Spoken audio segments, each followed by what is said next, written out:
Tuhan adalah Bapakku. Ku berdoa surga terbuka,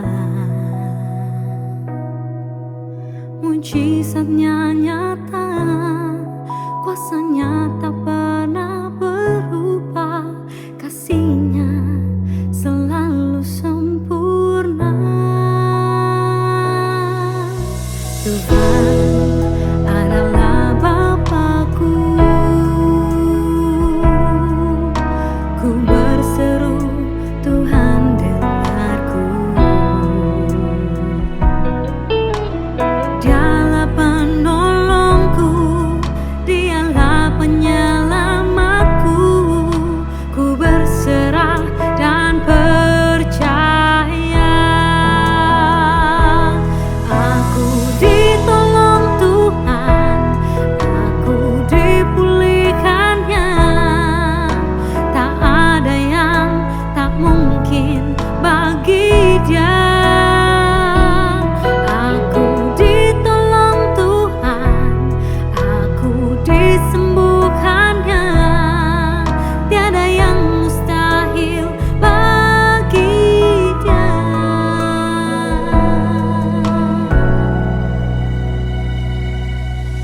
Tuhan adalah Bapakku.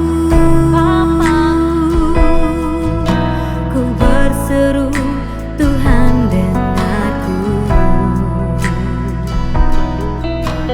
Dialah penolongku, Dialah penyelamatku.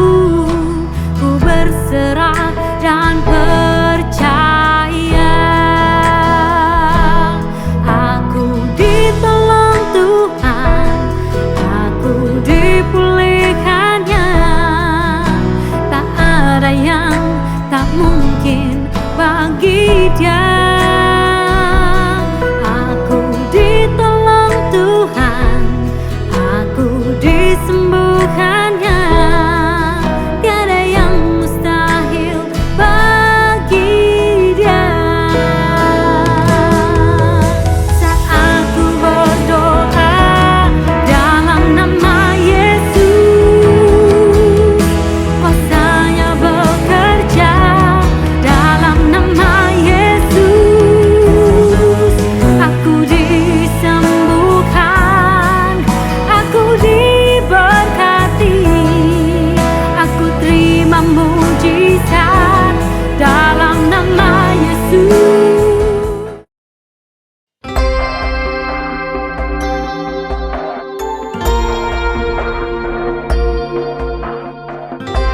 Nama yang ajaib, nama yang berkuasa, nama Yesus. Saat ini kami panggil nama-Mu Tuhan. Tak pernah Kau biarkan diriku, Bapa yang setia selalu menopangku. Saat ku di dalam kesesakan, Kau beri penghiburan di dalam hatiku. Yesus, oh Yesus, ku panggil nama-Mu. Yesus, oh Yesus, tiada yang seperti-Mu, sanggup menolong.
tidak ada rencanamu yang gagal. Haleluya.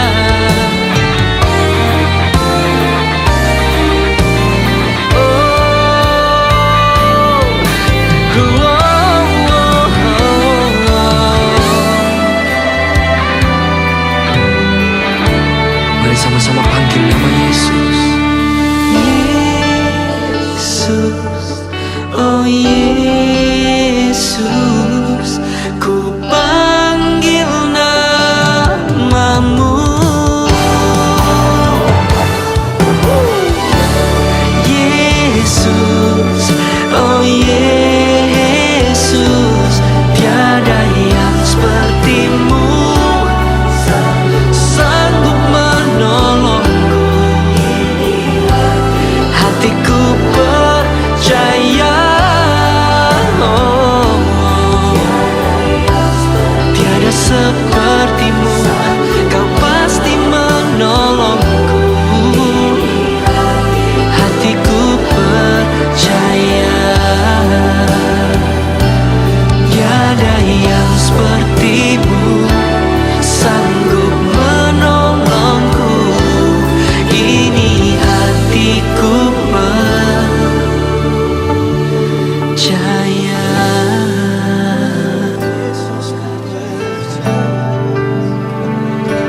Sungguh ku percaya,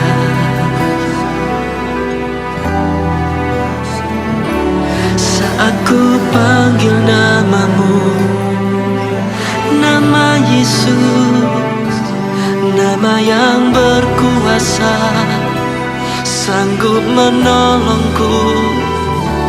Haleluya, haleluya.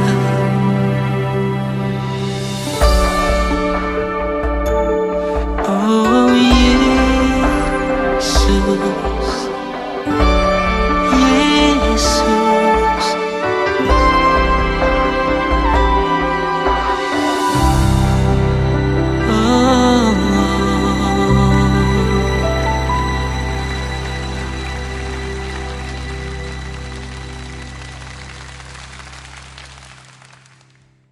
Tuhan itu bisa pakai siapa saja, termasuk orang-orang yang belum percaya. Tidak hanya orang percaya. Karena itu, kita harus sadar bahwa kalau kita dipakai Tuhan, semua itu karena kemurahannya. Kita mungkin di Indonesia ini punya pemimpin-pemimpin yang beda agama, beda kepercayaan dengan kita. Tapi yakinilah bahwa Tuhan juga bisa pakai hidup mereka untuk memberi kemenangan kepada bangsa kita. Karena itulah penting bagi kita untuk berdoa bagi pemimpin di bangsa kita. Kita ini sebagai orang percaya, kita punya yang dunia tidak punya, yaitu kita punya Allah yang hidup di tengah-tengah kita. Allah yang nyata kuasanya, Allah yang bekerja lewat hidup kita. Orang-orang yang menyebut dirinya orang percaya kadang tidak menyadari kuasa Tuhan yang menyertai hidupnya. Dunia itu perlu mendengar dan melihat bahwa Tuhan itu ada di tengah-tengah kita. Tuhan itu bekerja bukan dengan cara kita, tapi dengan cara Tuhan yang melampaui akal manusia. Saya ngalamin dalam hidup saya bahwa Tuhan itu nggak pernah bekerja dengan cara lama. Tuhan itu nggak pernah bekerja dengan cara yang sama. Sehingga kita nggak bisa membuat sebuah pola atau pattern cara Tuhan bekerja. Tunjuk kunci keajaiban Tuhan. Percayalah kalau hari ini kita punya kelemahan, semua itu diizinkan Tuhan supaya kita mengalami kemuliaan Tuhan dan keajaiban Tuhan dalam hidup kita.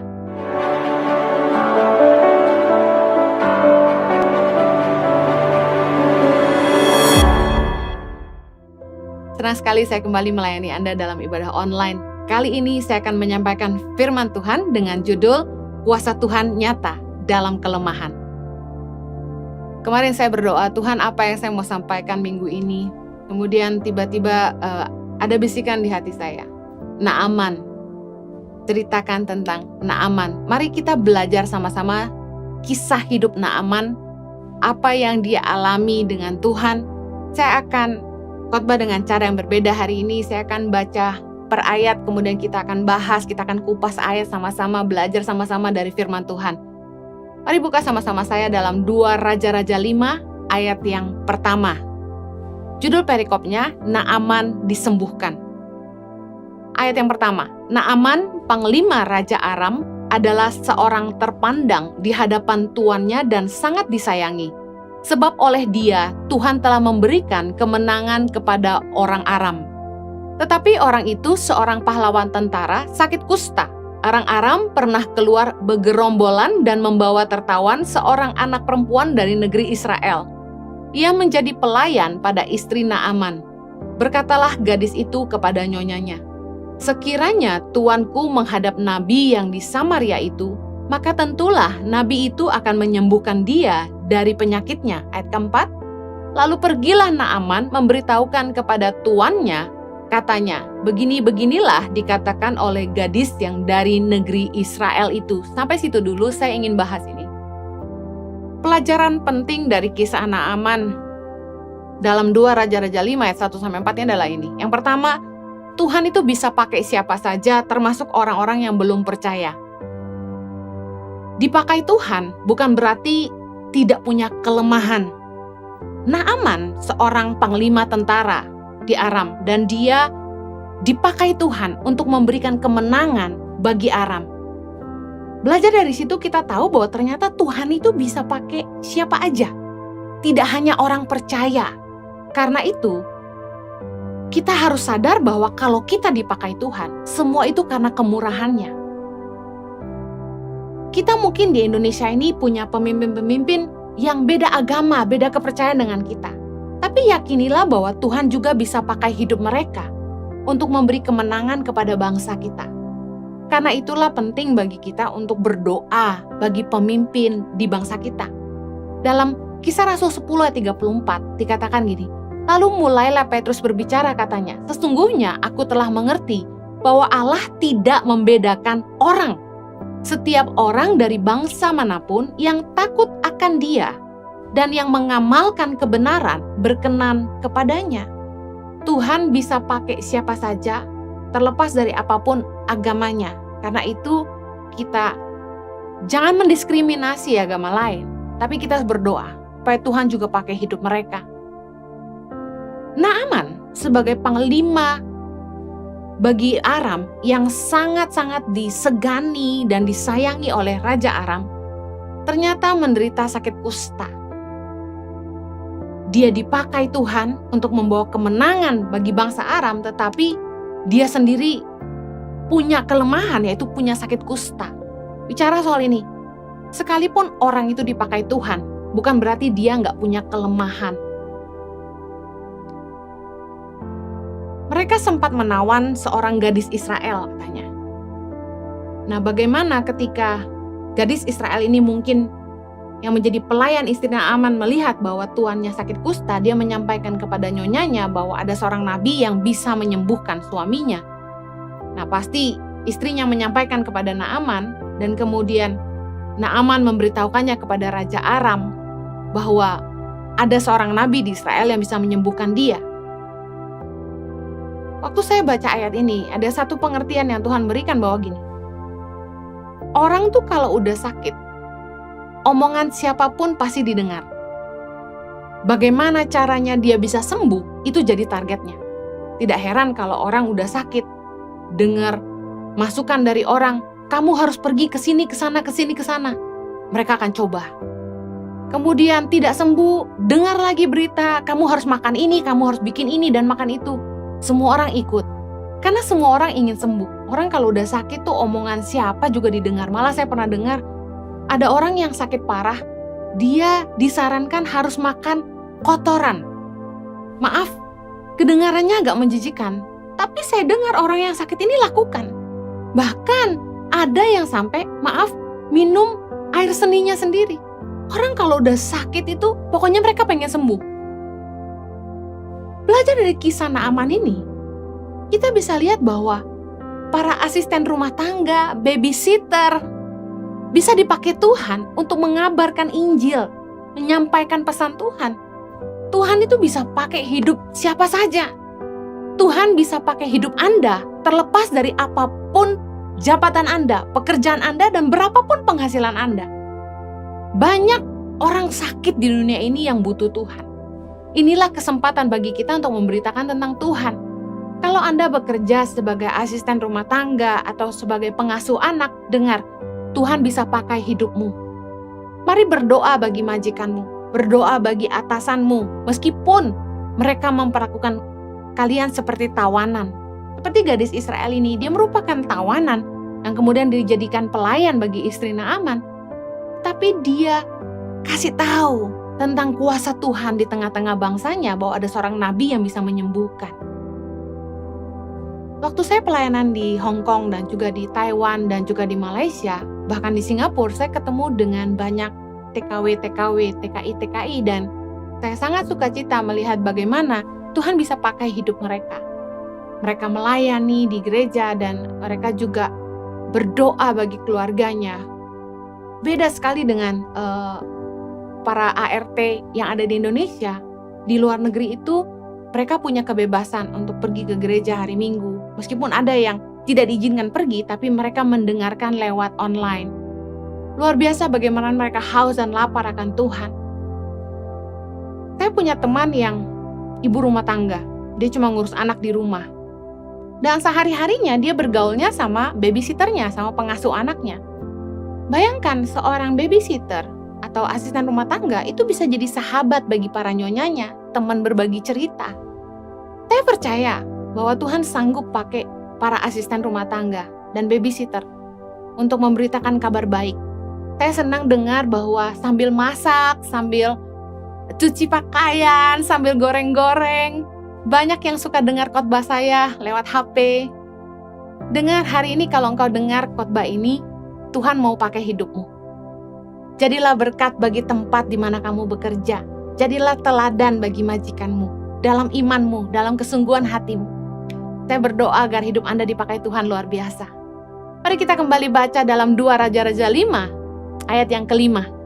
Maka jawab Raja Aram, "Baik, pergilah, dan aku akan mengirim surat kepada Raja Israel. Lalu pergilah Naaman dan membawa sebagai persembahan 10 talenta perak dan 6.000 shikal emas dan 10 potong pakaian."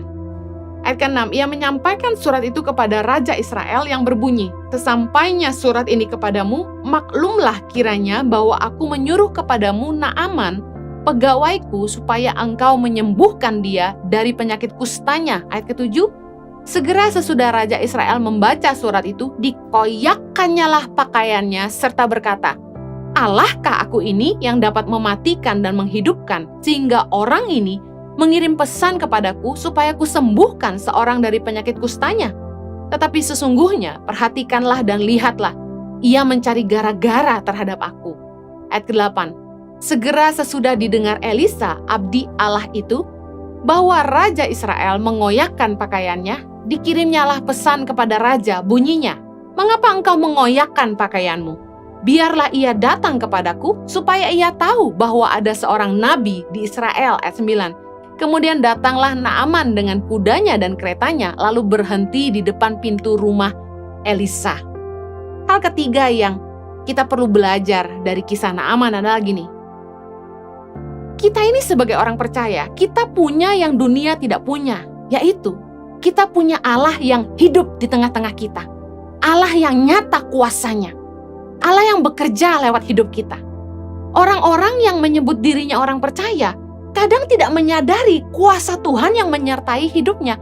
Bayangkan Raja Israel tidak menyadari bahwa yang dimaksud oleh Raja Aram adalah kuasa yang bekerja di tengah-tengah bangsa Israel, bahwa ada seorang nabi di situ yang menyatakan suara Tuhan bagi bangsa Israel. Saking terbiasanya dengan keberadaan nabi di bangsanya, Raja Israel itu nggak menyadari kekuatan di bangsanya bahwa mereka memiliki penyertaan Allah. Sometimes kita tuh nggak acknowledge the privilege. Sebagai orang percaya, kita itu punya satu kemurahan dari Tuhan, bahwa hidup kita disertai Tuhan. Tahukah Anda, orang-orang di luar sana yang mereka nggak lahir baru, nggak sungguh-sungguh kenal Tuhan, mereka asing dengan apa yang kita bicarakan ini, bahwa mereka nggak sadar bahwa ada Tuhan yang sungguh-sungguh nyata. Bahkan ketika kita keluar dan kita bicara sama mereka bahwa, "Hei, Tuhan bisa bicara. Hei, Tuhan suruh saya lakukan ini." Mereka mendengar itu dan mereka asing.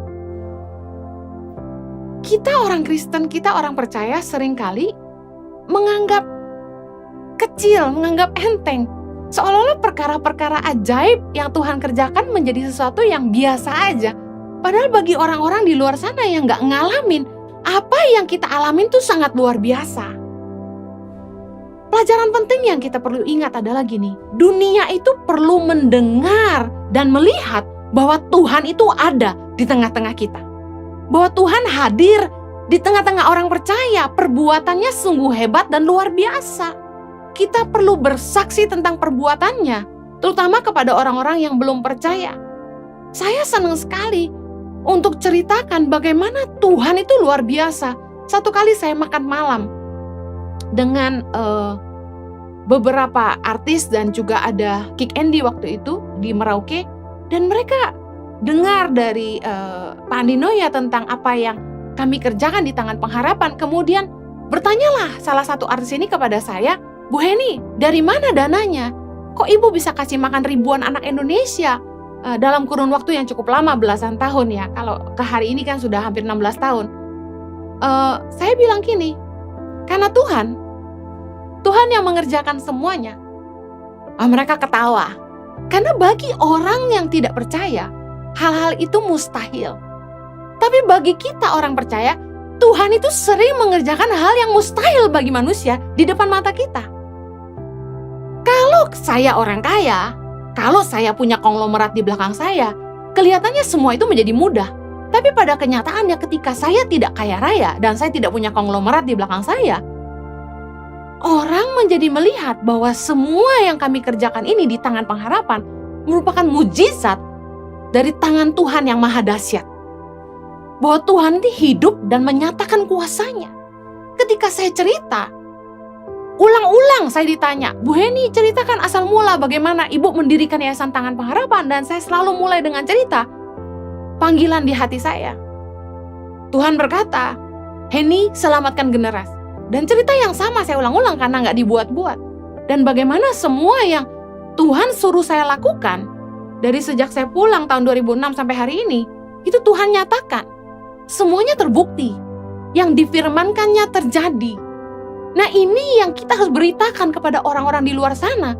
Karena mereka tidak pernah ngalami bahwa Tuhan bisa bicara, bahwa Tuhan itu hidup dan mengerjakan hal-hal yang begitu luar biasa, yang gak masuk akal menurut pikiran manusia.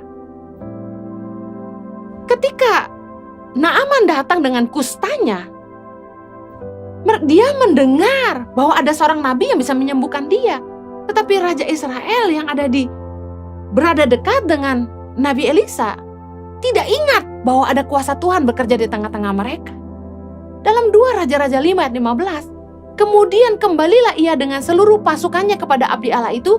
Setelah sampai, tampillah ia di depan Elisa dan berkata, "Sekarang aku tahu bahwa di seluruh bumi tidak ada Allah kecuali di Israel.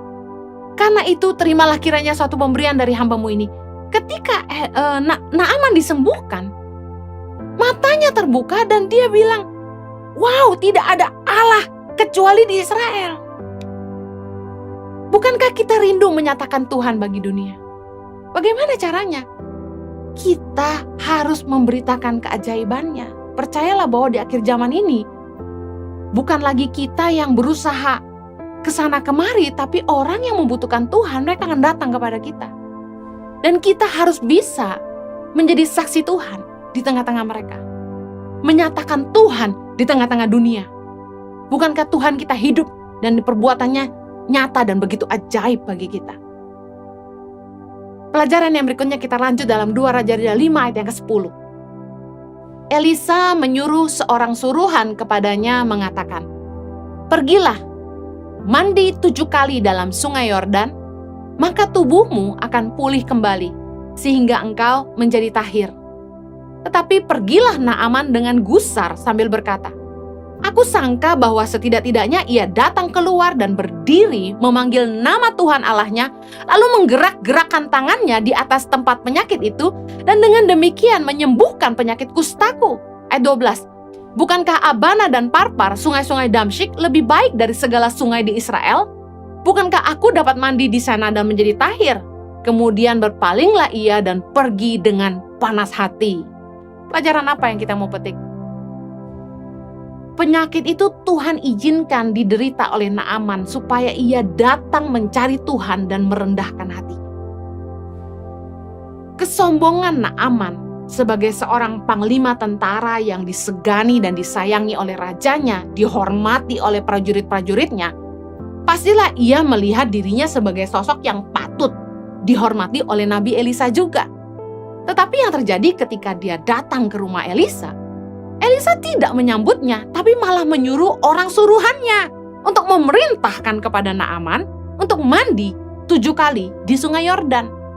Jelas Naaman tersinggung dan terlebih gini, dia tahu bahwa Sungai Yordan itu sangat-sangat keruh dan tidak pernah dalam sejarah orang mandi di Sungai Yordan itu bisa sembuh dari sakit kusta.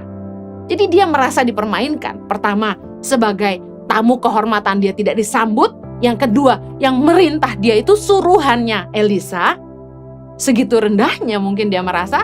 Kemudian yang ketiga, dia disuruh berendam di air sungai yang sangat keruh supaya dia sembuh. Dia merasa dia dipermainkan. Sudah nggak dihargai, diperintah orang kecil, dan dia disuruh berendam di sungai yang keruh. Kalau Anda pernah ke Israel, Anda ke Sungai Yordan. Sungai Yordan itu biasanya yang dipakai untuk baptis ada 2 titik. Yang satu dari sisi dekat Israel, yang satu di Yeriko, Palestina. Saya tunjukkan gambar Sungai Yordan dari sisi Yeriko, Palestina, yang diyakini sebagai tempat Yohanes Pembaptis membaptis Yesus.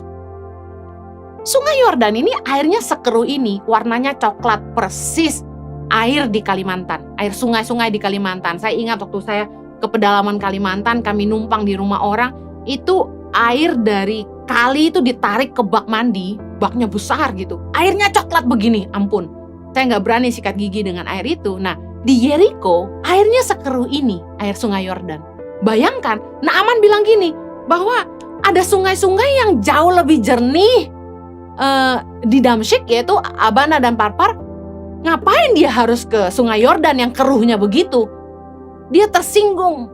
Tapi pelajaran penting ini adalah ini. Penyakit Tuhan izinkan dideritanya supaya Naaman datang mencari Tuhan dan merendahkan hatinya. Jelaslah dia tersinggung.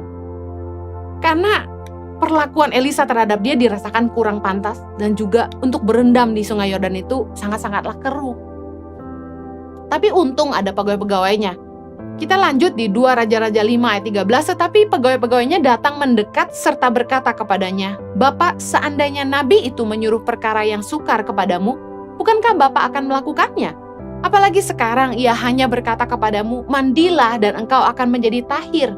Ayat 14, maka turunlah ia membenamkan dirinya 7 kali dalam Sungai Yordan sesuai dengan perkataan abdi Allah itu.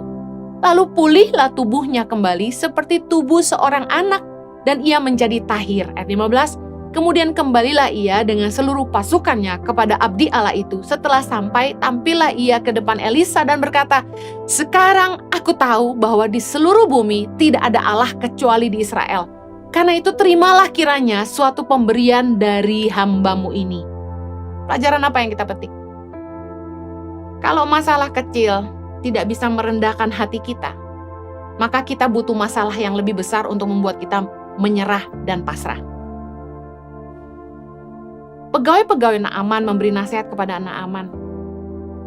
Seandainya nabi itu menyuruh perkara yang sukar kepadamu, bukankah Bapak akan melakukannya juga? Intinya gini, kenapa sih nggak mau nurut aja? Udah berendam aja 7 kali.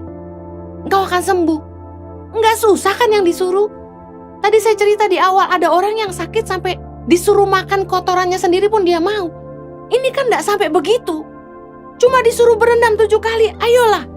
Karena Naaman sangat ingin sembuh, Tuhan pakai pegawainya, saya percaya, untuk melembutkan hatinya. Akhirnya dia mau nurutin perkataan abdinya Elisa dan masuk ke Sungai Yordan yang keruh dan membenamkan tubuhnya sebanyak 7 kali, dan akhirnya dia sembuh. Pelajaran yang kita perlu petik gini, kita nggak akan ngalamin mujizat dari Tuhan kalau kita nggak mau rendah hati dan taat sama Tuhan.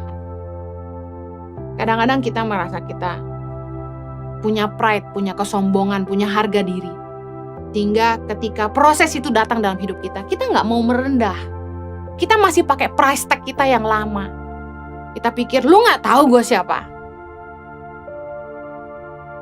Elisa itu menyuruh Naaman mandi dalam air sungai Yordan yang keruh sebagai cara sederhana untuk mengajar Naaman tentang kerendahan hati dan ketaatan kepada Tuhan. Kadang-kadang kelemahan kita yang memaksa kita untuk rendah hati, untuk cari Tuhan, berharap kepada Tuhan, dan bersyukur karena kelemahan itu Tuhan izinkan ada dalam hidup kita supaya kita ngalamin Tuhan. Tadi saya sudah bilang, orang tuh kalau sudah sakit disuruh apapun pasti mau. Satu pelajaran yang saya dapat gini, Tuhan izinkan dalam hidup kita tuh ada kelemahan. Dalam hal ini Naaman punya kelemahan, yaitu penyakit kustanya. Dia seorang yang hebat, seorang panglima tentara yang selalu menang karena disertai Tuhan. Tapi dia punya kelemahan, yaitu penyakit kustanya. Saya tidak tahu dengan hidup Anda, tapi setiap kita punya kelemahan. Mungkin kita kelihatan hebat, tapi kita punya kelemahan. Tapi tahukah Anda bahwa Tuhan izinkan kita punya kelemahan supaya kita mencari Tuhan, supaya kita sadar kita butuh Tuhan, kita sadar bahwa kita harus mengandalkan Tuhan. 2 Korintus 12 ayat 9 berkata gini, tetapi jawab Tuhan kepadaku, kata Rasul Paulus, cukuplah kasih karuniaku bagimu, sebab justru dalam kelemahanlah kuasaku menjadi sempurna. Sebab itu terlebih suka aku bermegah atas kelemahanku, supaya kuasa Kristus turun menaungi aku. Karena itu aku senang dan rela di dalam kelemahan, di dalam siksaan, di dalam kesukaran, di dalam penganiayaan dan kesesakan oleh karena Kristus. Sebab jika aku lemah, maka aku kuat. Rasul Paulus juga ngalamin bahwa dia punya kelemahan dalam hidupnya, dan dia sadar bahwa dalam kelemahannya kuasa Tuhan menjadi sempurna. Saya bersyukur bahwa dalam hidup saya juga saya punya kelemahan. Dengan itu saya tidak bisa menyombongkan diri saya. Saya bersyukur dalam rumah tangga, saya punya kelemahan, karena itu saya butuh suami saya. Saya bersyukur bahwa setiap kita itu punya titik di mana kita sadar tanpa Tuhan kita nggak bisa. Karena tanpa kelemahan kita akan jadi orang yang pongah, sombong, lupa Tuhan. Tadi pagi saya berpikir, apa ya Tuhan yang Tuhan pakai dalam hidup saya untuk menjadi titik lemah yang membuat saya selalu bergantung kepada Tuhan adalah ini. Entah kenapa sepanjang perjalanan pelayanan kami, saya sama Jojo tuh gak pernah tuh punya orang hebat, orang kuat, konglomerat yang kayak bisa bantu kami gitu loh. Dulu saya sempat berpikir, apakah ada gitu orang yang mau membuat sebuah usaha yang keuntungannya benar-benar untuk menopang pelayanan Tangan Pengharapan. Kayaknya sulit, karena semua orang pasti lebih mementingkan diri mereka sendiri. Dulu ada satu pengusaha yang dekat banget sama kami. Dia bilang, wah dia mau bikin pabrik ini, dia mau bikin usaha itu. Padahal kami tahu sebenarnya dia nggak butuh pabrik yang baru maupun usaha yang baru karena usahanya sudah sangat maju. Saya pikir, wah gampang banget bisnismen bikin usaha. Kenapa dia nggak bikin satu buat support Tangan Pengharapan gitu kan. Sempat dulu kepikiran gitu. Tapi Tuhan ngajarin bahwa kita nggak bisa ngandelin orang. Nah hari ini saya bersyukur karena saya nggak punya orang kuat. Saya selalu bergantung kepada tangan Tuhan yang hebat. Kelemahan kami dalam pelayanan ini adalah kami bukan orang kaya raya. Jadi banyak sekali mimpi-mimpi, keinginan yang harus dibendung, ditahan, karena gak mudah. Butuh perjuangan. Sebentar lagi mungkin gereja-gereja sudah mulai onsite. Impact Community Indonesia tentunya juga akan onsite. Saya sempat berpikir, aduh sewa mahal-mahal, apa lebih baik kita nyicil aja. Kami mulai cari kanan kiri supaya ICI boleh punya gereja sendiri. Tapi saya meyakini gini, kalau itu kehendak Tuhan pasti Tuhan sediakan. Ternyata sulit sekali. Dan disitulah saya lihat, saya harus semakin mengandalkan Tuhan. Karena kita nggak tahu apapun yang ada di depan. Kita hanya bisa ngandalin Tuhan. Mungkin masalah Anda berbeda lagi. Setiap kita punya titik lemah, di mana kita nggak berdaya. Dan kita hanya bisa mengandalkan Tuhan saja. Bersyukurlah hari ini. Kalau Naaman punya penyakit kustanya, kami punya keterbatasan dalam dana, apa yang menjadi masalah Anda? Kelemahan Anda menjadi titik di mana Tuhan akan menyatakan kekuatannya. Katakan amin. Tuhan itu bekerja bukan dengan cara kita, tapi dengan cara Tuhan yang melampaui akal manusia. Kisah Naaman tentang bagaimana Naaman bisa sembuh dengan membenamkan diri 7 kali di sungai Yordan yang keruh, membuat kita menyadari bahwa itu bukan karena sungainya. Karena bertahun-tahun orang berendam di sungai Yordan, tidak ada yang sembuh seperti Naaman. Baik orang Israel maupun orang Aram tahu bahwa sungai Yordan itu nggak bisa menyembuhkan sakit kusta. Naaman mengalami itu karena Tuhan mau dia tahu bahwa kesembuhannya secara ajaib karena kasih dan kuasa Tuhan bagi dia. Karena itulah begitu dia sembuh, dia langsung berkata, tidak ada Allah lain selain Allah yang ada di Israel. Saya ngalamin dalam hidup saya bahwa Tuhan itu gak pernah bekerja dengan cara lama. Tuhan itu gak pernah bekerja dengan cara yang sama. Sehingga kita gak bisa membuat sebuah pola atau pattern cara Tuhan bekerja. 7 kunci keajaiban Tuhan. 7 rahasia mengalami mujizat. Gak ada. Karena cara Tuhan tuh beda-beda. Pikiran manusia itu gak bisa menyelami pekerjaan Tuhan. Pengkhotbah 3:11 bilang manusia tidak bisa menyelami pekerjaan yang dilakukan Allah dari awal sampai akhir. Pikiran kita gak nyampe. Kita gak bisa ngatur Tuhan dengan cara kita. Maunya begini loh Tuhan, maunya begitu loh Tuhan. Pertama gini ya Tuhan, lalu gini ya. Kita gak bisa ngerti cara Tuhan. Tapi kita harus percaya bahwa mujizat Tuhan tuh masih bekerja dalam hidup kita, orang percaya. Efesus 3:20 bilang, bagi dialah yang dapat melakukan jauh lebih banyak daripada yang kita doakan maupun pikirkan. Seperti yang ternyata dalam kuasa yang bekerja di dalam kita. Kita punya kuasa Tuhan yang bekerja di dalam kita. Dan seringkali ketika Tuhan bekerja, oh my God, gak terselami. Kok bisa gitu Tuhan kerjanya? Saya juga gak habis pikir. Saya kalau lagi duduk sama suami saya bilang kok bisa gini kita hari ini? Kami juga gak tahu. Dipaksa Tuhan untuk menggembalakan. Dipaksa Tuhan merintis gereja online. Gak pernah nyangka pandemi akan datang, tapi tiba-tiba Tuhan cemplungkan kami ke dunia YouTube. Tuhan tuh bekerja dengan cara yang gak bisa diselami dengan pikiran manusia. Mari kita lanjut ke 2 Raja-Raja 5 ayat 15. Kemudian kembalilah ia dengan seluruh pasukannya kepada abdi Allah itu. Setelah sampai, tampillah ia di depan Elisa dan berkata, sekarang aku tahu bahwa di seluruh bumi tidak ada Allah kecuali di Israel. Karena itu, terimalah kiranya suatu pemberian dari hambamu ini. Ayat 16. Tetapi Elisa menjawab, demi Tuhan yang hidup, yang di hadapannya aku menjadi pelayan, sesungguhnya aku tidak akan menerima apa-apa, dan walaupun Naaman mendesaknya supaya menerima sesuatu, ia tetap menolak. Immediate reaction waktu Naaman disembuhkan adalah dia mengakui Tuhan dan dia menunjukkan rasa syukurnya dengan menawarkan persembahannya. Tetapi ditolak oleh Elisa. Kenapa? Satu pelajaran penting di poin penutup saya adalah ini. Mujizat itu tidak bisa dibeli dengan uang kita. Sebagai hamba Tuhan, kita tidak boleh menjual belikan mujizat Tuhan. Bukan setiap kali Elisa menolak pemberian atau persembahan yang diberikan kepadanya, makanya budaknya Gehasi pun heran.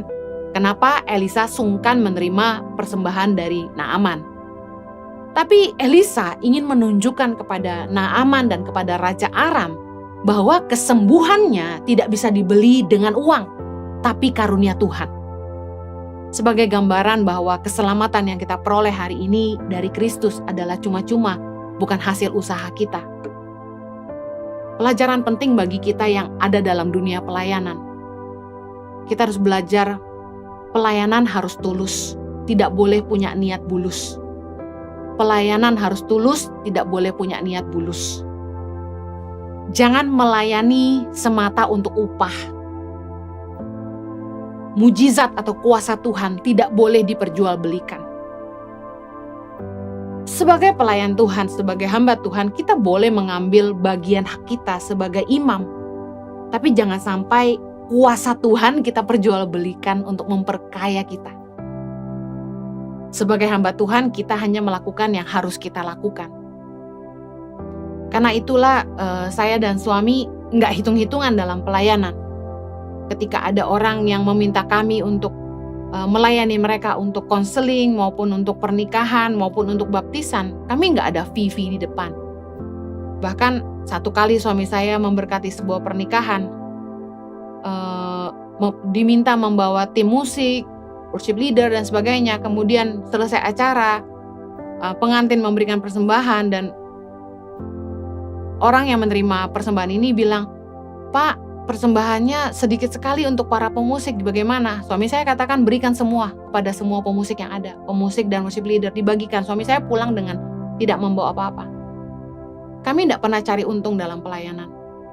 Diganti tiket, tidak diganti tiket, kami diam aja. Bahkan pernah ada gereja yang komplain ketika saya melayani di gerejanya. Saya di sesi sore itu tidak ada pelayanan, saya diminta teman mengisi gereja teman saya, lalu gereja yang mengundang minta tiketnya dikembalikan karena dianggap saya diundang gereja ini kok malah pelayanan di gereja lain, ya kami kembalikan. Saya sama suami tidak pernah hitung-hitungan, bahkan suatu kali saya pelayanan di beberapa kali, bahkan ketika saya melayani di gereja-gereja kecil, waktu diberikan persembahan, saya kasihan sama gembalanya sederhana sekali, saya kembalikan. Saya sama suami nggak pernah pilih-pilih, mau jemaat kecil, mau jemaat kaya, miskin, kami layani semuanya. Saya pernah diundang di gereja yang super duper kecil, masuk ke gang, parkir aja nggak ada. Kami nggak pernah pilih-pilih. Kami bersyukur bahwa Tuhan itu menyediakan semua yang kami butuhkan. Saya percaya bahwa pelayanan itu harus dimulai dari ketulusan, supaya nama Tuhan dipermuliakan. Saya berdoa agar kisah hidup Naaman ini bisa menjadi berkat bagi kita semua. Percayalah kalau hari ini kita punya kelemahan, semua itu diizinkan Tuhan, supaya kita mengalami kemuliaan Tuhan dan keajaiban Tuhan dalam hidup kita. Mari kita berdoa. Bapa, kami bersyukur untuk pengertian dari firman-Mu. Berdoa supaya Tuhan membangkitkan iman di hati kami, supaya kami boleh mengalami Tuhan. Ajar kami untuk rendah hati, untuk sungguh-sungguh cari Tuhan lagi. Bekerjalah dalam hidup kami Tuhan. Jangan sampai badai yang lebih besar mengajar kami. Biarlah apa yang kami alami hari ini membuat kami rendah hati dan mau datang sama Tuhan. Berkatilah umat-Mu Tuhan, supaya setiap kami yang mendengarkan kebenaran firman-Mu ini, iman kami dibangkitkan dan kami sungguh-sungguh kembali berharap kepada Tuhan. Tolong kami untuk selalu rendah hati dan punya ketulusan hati dalam melayani. Ampuni kami atas segala kesalahan kami, tapi biarlah Tuhan terus berkenan kepada hidup kami. Berkati umat-Mu dimanapun mereka berada, demi nama Yesus kami berdoa. Amen. Kita semua percaya saudara, Tuhan kita adalah bukan Tuhan yang berubah, amin saudara. Tuhan kita adalah Alfa dan Omega, mujizat Tuhan nyata, amin saudara. Berikan sorak-sorai bagi Tuhan. Amin. Sebelum dunia ini ada, kuasa-Mu telah terbentang. Sepanjang sejarah manusia, tak ada yang sanggup menyangkali Kau Alfa Omega. Tuhanku luar biasa, perbuatan-Mu heran, dulu sekarang selamanya. Lakukanlah lagi keajaiban dalam nama-Mu Tuhan. Nyatakanlah lagi kemuliaan-Mu atas hidupku. Hidupku penuh mujizat.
keajaiban dalam namamu Tuhan. Nyatakanlah lagi, nyatakanlah lagi. Lakukanlah lagi, lakukanlah lagi. Dalam namamu Tuhan. Nyatakanlah lagi kemuliaan-Mu atas hidupku. Hidupku penuh mujizat.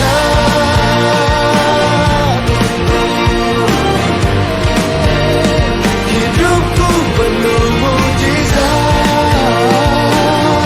Kita mau katakan sekali lagi dengan iman. Say, hidupku penuh mujizat.